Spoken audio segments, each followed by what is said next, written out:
గత ఎపిసోడ్లో తన సొంత రాజ్యమైన ఇథాకా తీరానికి చేరువైన ఒడిసియస్ అలసట వల్ల నిద్రపోవడంతో విధి మళ్లీ విక్రించింది. ఆ సంచిలో బంగారం ఉందన్న అత్యాశతో సైనికులు దాన్ని విప్పడంతో అందులోని భయంకరమైన గాలులన్నీ బయటకొచ్చి ఓడను మళ్లీ వెనక్కి విసిరికొట్టాయి. ఆ తర్వాత లేస్ట్రిగోనియా అనే రాక్షసుల దీవిలో ఒడిసియస్కి చెందిన 11 ఓడలు మునిగిపోయి వందలాది మంది సైనికులు నరమాంస భక్షకులకి ఆహారమయ్యారు. ఇక మిగిలిన ఆ ఒక్క ఓడతో ఒడిసియస్ ఏయియా ద్వీపానికి చేరుకోగా అక్కడ సిర్సి అనే మంత్రగత్తె తన సైనికుల్ని పందులుగా మార్చేసింది. కానీ హెర్మెస్ ఇచ్చిన మోలి అనే మూలిక సహాయంతో ఒడిసియస్ తన సైన్యాన్ని కాపాడుకున్నాడు. సిర్సి సలహా మేరకు ఇంటికి దారి తెలుసుకోవడం కోసం ఒడిసియస్ ప్రాణాలతోనే నరకానికి వెళ్లి అక్కడ అంధ ప్రవక్త టైరీసియస్ ద్వారా తన భవిష్యత్తును తెలుసుకున్నాడు. అక్కడి నుంచి తిరిగి ప్రయాణమైన వారు సైరెన్స్ అనే వింత జీవుల పాట నుంచి, అలాగే సిల్లా అనే 6 తలల రాక్షసి మరియు కర్డ్బిస్ అనే సుడిగుండం నుంచి అత్యంత కష్టం మీద బయటపడ్డారు. అయితే ఈ క్రమంలో ఒడిసియస్ తన 6 వీర సైనికుల్ని బలివలసి వచ్చింది. ఇక చివరికి వాళ్ళు సూర్యదేవుడైన హిలియోస్కి చెందిన త్రినేషియా ద్వీపానికి చేరుకున్నారు.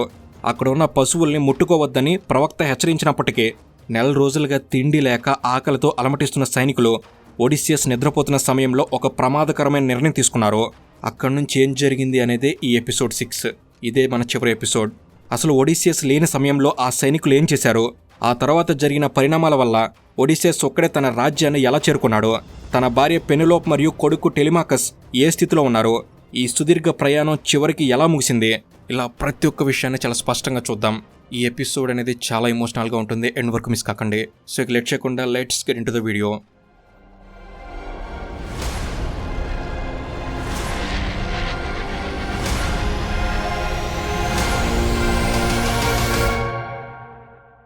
ఒడిసియస్ అలాగే అతని సైన్యం బాధలో అలసటలో ఉన్న వాళ్ళు చివరికి త్రినేషియా అనే ద్వీపానికి చేరుకున్నారు.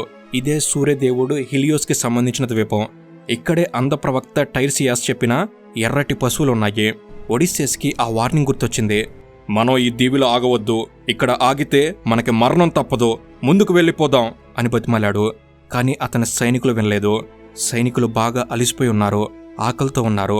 ఒడిసియస్, నువ్వు ఇనుముతో చేసిన మనిషివి కాబట్టి నీకు అలసట ఉండదు, కానీ మేం మనుషులం, మాకు నిద్ర కావాలి, తిండి కావాలి, ఈ ఒక్క రాత్రి ఇక్కడ ఆగుదాం, రేపు ఉదయాన్నే వెళ్ళిపోదాం అని యూరిలోకస్ ఒడిసియస్కి వరుసగా బావమరిది అయ్యే వ్యక్తి గొడవ చేశాడు.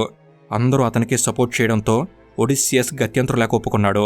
కానీ అందరి చేత ఇక్కడున్న పశువుల్ని గొర్రెల్ని ఎవరూ చంపకూడదు, కేవలం మన దగ్గర ఉన్న ఆహారమే తినాలి అని దేవుడి మీద ప్రమాణం చేయించుకున్నాడు. కానీ ఆ రాత్రి మొదలైన గాలివాన ఒక నెల రోజుల పాటు ఆగలేదు. దాంతో వాళ్ళ దగ్గర ఉన్న తిండి అయిపోయింది, ఆకలి మంట మొదలైంది. రోజులు అలానే గడుస్తున్నాయి తప్ప ఆ ద్వీపం మీద సౌత్ విండ్ ఆగకుండా వీస్తూనే ఉంది. అది ఆగితేనే వాళ్ళ ఓడ వేసుకుని ముందుకు వెళ్ళగలరు. కానీ గాలి ఆగలేదు. దాంతో వాళ్ళ దగ్గర ఉన్న ఆహారం మొత్తం అయిపోయింది. మొదట్లో పక్షులని చేపల్ని వేటాడి తిన్నారు. కానీ రాను రాను ఆకలి మంటలు పెరిగిపోయాయి. మనుషులు ఆకలితో ఉంటే ఎంత ప్రమాదకరంగా మారతారో అక్కడే తెలిసింది. ఒకరోజు ఒడిసియస్ ఈ గాలిని ఆపమని దేవుళ్లను ప్రార్థించడానికి కొండ మీదకెళ్ళాడు. కానీ అక్కడ దేవుళ్ళు ఒక క్రూరమైన పని చేశారు. ఒడిసియస్ ప్రార్థన చేస్తూనే గాఢ నిద్రలోకి జారుకునేలా చేశారు. అలా అతను నిద్రపోయాక కింద అసలు ఘోరం మొదలైంది. ఒడిసియస్ లేని సమయం చూసి యూరిలోకస్ మిగతా సైనికులను రెచ్చగొట్టాడు. వినండి మిత్రులారా, మనుషులు రకరకాలుగా చనిపోతారు, కానీ ఆకలితో చనిపోవడం అన్నిటికంటే దారుణమైన అవమానకరమైన చావు. మనం ఈ పవిత్రమైన పశువుల్ని చంపి తిందాం. ఒకవేళ మనం ఇంటికి వెళ్తే ఈ సూర్యదేవుడికి ఒక పెద్ద గుడి కట్టి ప్రాయశ్చిత్తం చేసుకుందాం. ఒకవేళ ఆ దేవుడు కోపగించుకొని మన ఓడని ముంచేసినా పర్లేదు. ఆకలితో నెమ్మదిగా చచ్చే బదులు నీళ్ళల్లో ఒక్కసారిగా ఊపిరాగి చావడం మేలు అని చెప్పాడు. ఆకలితో ఉన్న సైనికులకి ఆ మాటలు నిజమే అనిపించాయి. వెంటనే వాళ్ళు ఆ సూర్యదేవుడికి ఇష్టమైన అత్యంత అందమైన ఆ ఎర్రటి ఎద్దులను చుట్టుముట్టారు. వాటి గొంతు కోసి చంపేశారు. ఇక కొండ మీద నిద్రలేచిన ఒడిసియస్కి గాలిలో కాలుతున్న మాంసం వాసన తగిలింది. అయ్యో దేవుళ్ళారా, నన్ను నిద్రపోయేలా చేసి ఎంత పని చేశారు, నా వాళ్ళు సర్వనాశనం అయిపోయారు అని ఏడుస్తూ కిందకు పరిగెత్తాడు. కానీ అప్పటికే జరగాల్సిన నష్టం జరిగిపోయింది. పశువుల్ని చంపేశారు, మాంసాన్ని వండుతున్నారు. అప్పుడే అక్కడ ఒక అత్యంత భయంకరమైన అసహజమైన సంఘటన జరిగింది. చనిపోయాక ఆ పశువుల చర్మాలు నేల మీద పాకడం మొదలుపెట్టాయి. మంటల్లో కాలుతున్న మాంసం ముక్కలు సజీవంగా ఉన్న ఎద్దులలాగా అంబా అని అరవడం మొదలుపెట్టాయి. ఆ శబ్దాలు విని సైనికుల గుండెలు పగిలాయి. అది దేవుడిస్తున్న వార్నింగ్ అని అర్థమైంది. కానీ ఆకలి ముందు భయం ఓడిపోయింది. వాళ్ళు ఆ మాంసాన్ని తిన్నారు. ఇదంతా చూసిన సూర్యదేవుడు హిలియోస్ కోపంతో ఊగిపోయాడు. నేరుగా దేవతల రాజు జ్యూస్ దగ్గరకు వెళ్లి గట్టిగా వార్నింగ్ ఇచ్చాడు. జ్యూస్, నా పశువుల్ని చంపిన ఆ ఒడిస్సెస్ సైనికుల్ని నువ్వు చంపేయాలి. ఒకవేళ నువ్వు వాళ్ళని శిక్షించకపోతే నేను ఇక ఈ ఆకాశంలో ప్రకాశించను. నేను పాతాళ లోకానికి వెళ్ళిపోయి అక్కడ చనిపోయిన వాళ్లకు వెలుగునిస్తాను. అప్పుడు భూమి మొత్తం చీకటైపోతుంది అని బెదిరించాడు. ప్రపంచం మొత్తం చీకటిగా మారితే కష్టం కాబట్టి జ్యూస్ దానికి ఒప్పుకున్నాడు. హెలియోస్, నువ్వు శాంతించు. వాళ్లు సముద్రంలోకి రాగానే నా వజ్రాయుధంతో వాళ్ల ఓడను ముక్కలు చేస్తాను. ఇలా 6 రోజుల పాటు ఆ మాంసం తిని ఇక 7వ రోజు గాలి తగ్గగానే వాళ్ళు ఓడ ఎక్కి సముద్రంలోకి బయలుదేరారు. తీరం దాటి సముద్రం మధ్యలోకి రాగానే ఆకాశం నల్లగా మారిపోయింది. ఒక భయంకరమైన తుఫాను మొదలైంది.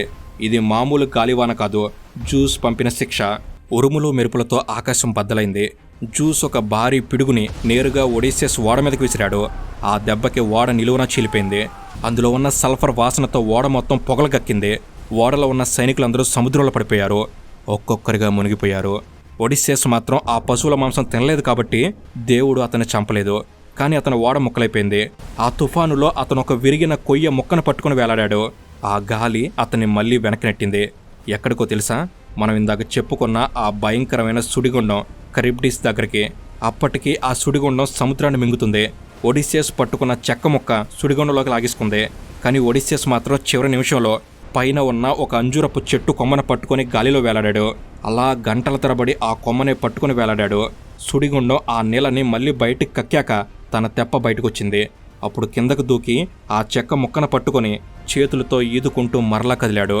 అలా అందరూ చనిపోయారు. ఒంటరిగా ఆకలితో దాహంతో 9 రోజుల పాటు సముద్రం మీద తేలియాడి చివరికి అతను ఒక అందమైన దీవి కొట్టుకొచ్చాడు. అదే ఒజీజియా.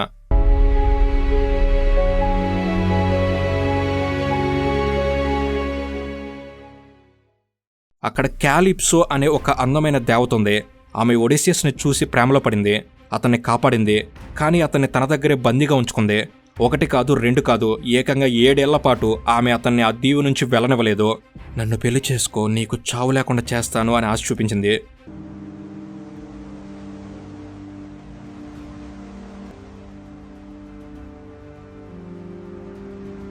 కానీ ఒడిస్సెస్ మాత్రం రోజు సముద్రం ఒడ్డున కూర్చొని తన ఇంటి వైపు చూస్తూ ఏడ్చేవాడు. దాంతో చివరికి దేవుళ్లకు జాలి కలిగింది. ఒడిస్సెస్ పడిన కష్టాలు చాలు అనిపించింది. 7 ఏళ్ల తర్వాత జ్యూస్ అతన్ని వదిలేయమని ఆర్డర్ వేశాడు. అలా ఒడిస్సెస్ ఒక చిన్న తెప్ప కట్టుకొని మళ్లీ ప్రయాణం మొదలుపెట్టాడు. కానీ సముద్ర దేవుడు పొసైడాన్ కోపం ఇంకా తగ్గలేదు. అతను మళ్లీ ఒక తుఫాను సృష్టించి ఒడిస్సెస్ తెప్పని పగలగొట్టాడు. అప్పుడు ఒడిస్సెస్ బట్టలు కూడా లేకుండా ఒక బిచ్చగాడిలా ఫియేషా అనే రాజ్యపు తీరాన్ని కొట్టుకొచ్చాడు.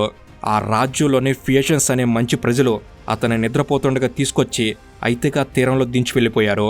నిద్ర లేచిన ఒడిస్సెస్కి అది తన రాజ్యమేనా అని సందేహం వచ్చింది. అప్పుడు దేవత ఎథెనా ప్రత్యక్షమై, ఇది నీ రాజ్యమే ఒడిస్సియస్, కానీ నువ్వు ఇప్పుడు రాజులా వెళ్ళకూడదు.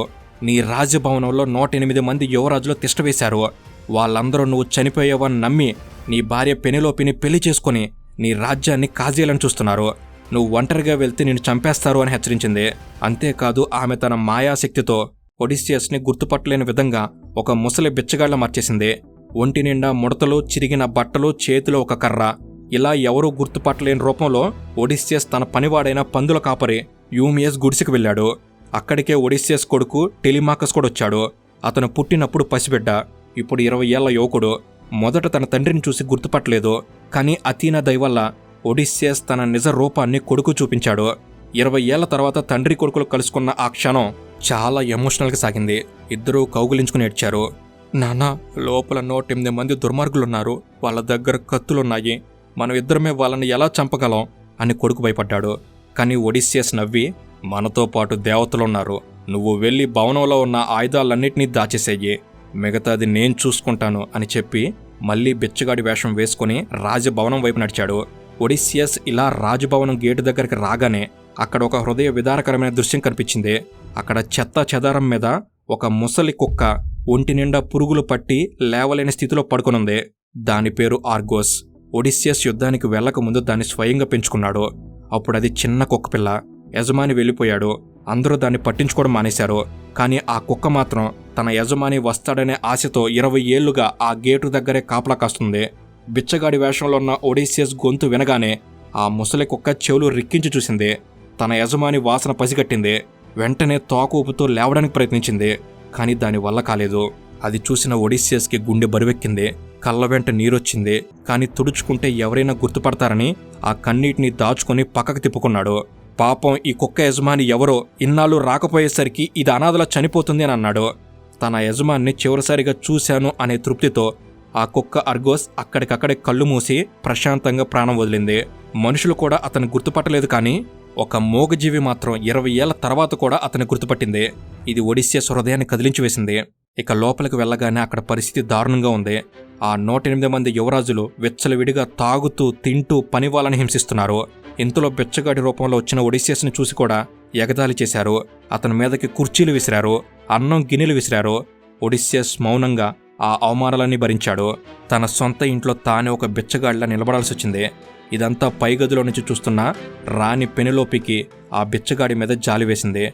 ఆమెకి తెలియదు అతనే తన భర్తని.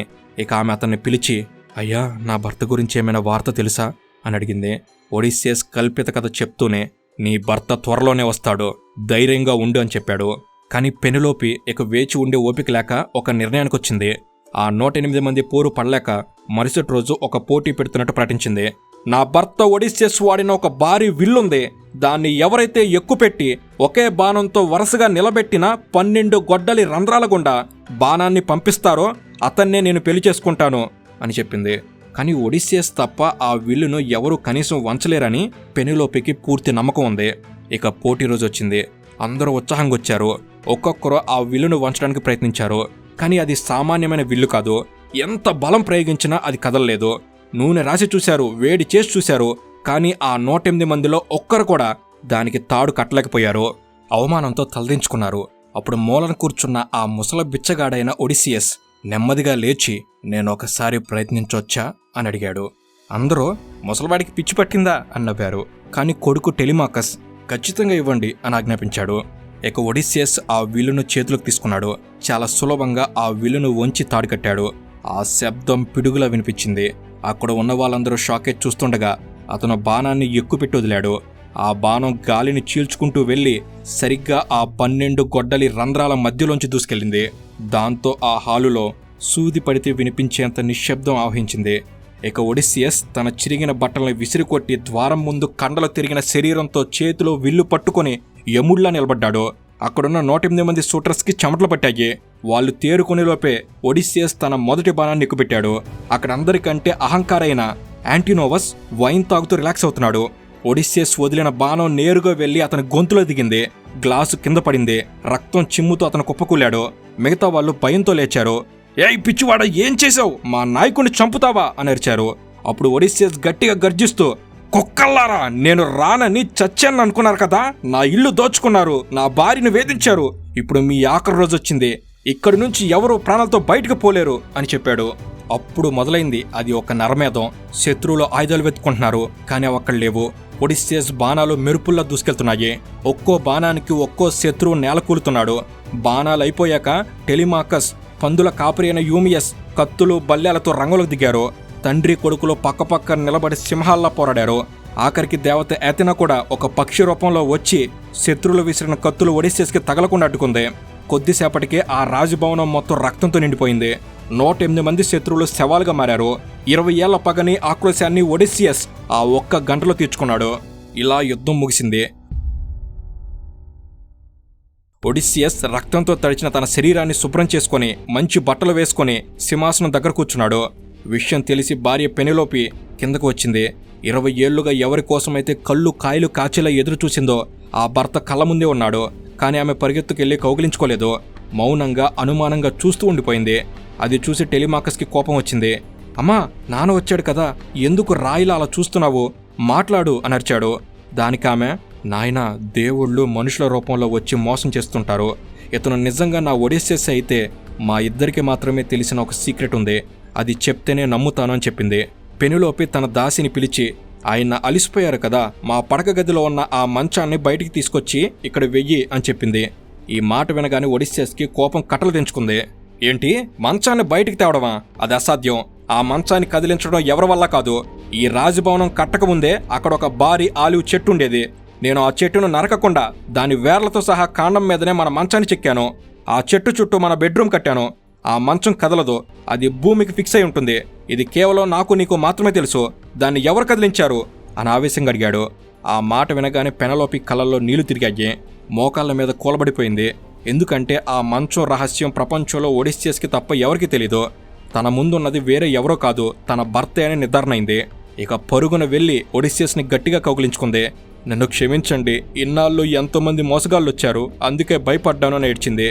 20 ఏళ్ల ఎడబాటు తర్వాత భార్యాభర్తలు కలుసుకున్న ఆ దృశ్యం చూసి దేవుళ్ళు కూడా సంతోషించారు. ఆ రాత్రిని కొంచెం పొడిగించి వారికి ఎక్కువ సమయం దొరికేలా చేశారు. దాంతో కథ అలా సుఖాంతమైంది.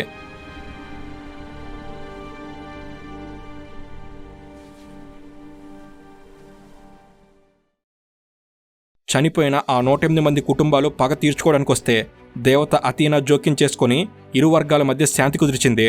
అలా ఎంతో అహంకారంతో ట్రోయ్ యుద్ధానికి వెళ్లిన ఒడిసియస్ సర్వం కోల్పోయి అహంకారం చంపుకొని ఒక పరిపూర్ణమైన మనిషిగా, మంచి రాజుగా తన ప్రయాణాన్ని ముగించాడు. జీవితం అంటే కేవలం గెలవడం మాత్రమే కాదు, ఎన్ని కష్టాలు వచ్చినా తట్టుకొని నిలబడ్డం, మన వాళ్ళ కోసం పోరాడడం అని ఒడిస్సీ మనకు నేర్పుతుంది. ఇది మహా అద్భుతమైన గ్రీక్ ఒడిస్సీ యొక్క పూర్తి కథ.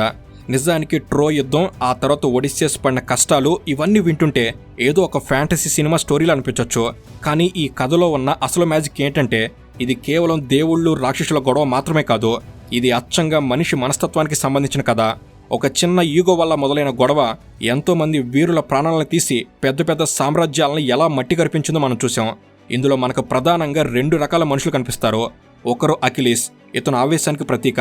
మనిషికి ఎంత బలమున్నా సరే కోపం అనేది ఉంటే అది మనల్ని ఎలా దహించేస్తుందో అకిలేష్ జీవితం మనకు గుణపాఠం.